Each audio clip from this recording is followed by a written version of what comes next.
Well, howdy there, Internet people. It's Belle again. So today, we're going to talk about Walz, a possible GOP strategy, and committees. In news that was mostly overshadowed by other events, Minnesota Governor Walz, the current Democratic nominee for vice president, has apparently become someone the GOP House Committee would like to take a look at. Walz got a subpoena. After the recent House GOP subpoena for Secretary of State Blinken, I'm sure you're shocked. I know I am. Okay, so what's going on?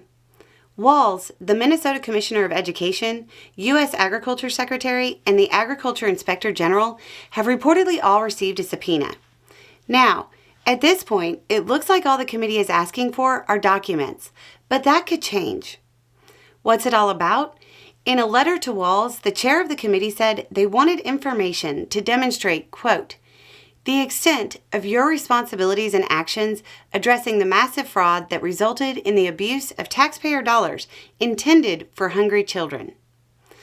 All of this ties into what prosecutors allege might have been the largest pandemic fraud scheme in the U.S. The allegations are that a nonprofit called Feeding Our Future opened hundreds of sites in the state and claimed fake children were receiving meals. This reportedly led to them receiving millions upon millions of federal dollars. Many of those accused maintain their innocence.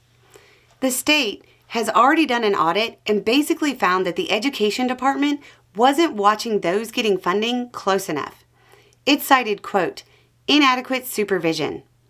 When the report came out, the education commissioner said, quote, what happened with Feeding Our Future was a travesty.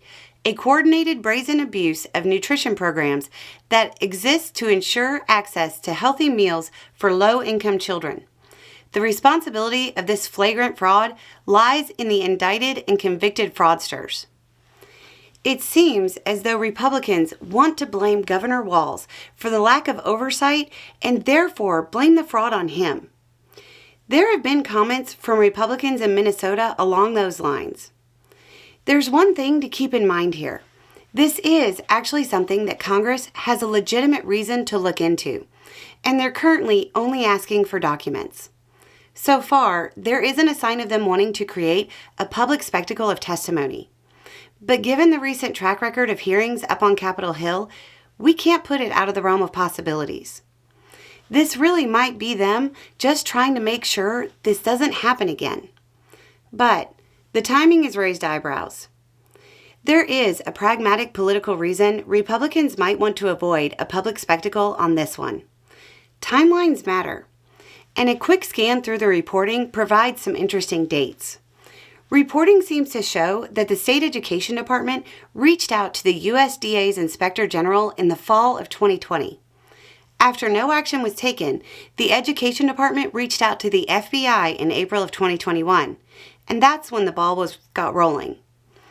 If the plan of the House GOP is to recycle the criticisms from Minnesota Republicans and say that one of the departments under him as governor not doing enough due diligence is his fault, what would they say about the reported lack of action by the USDA's Inspector General?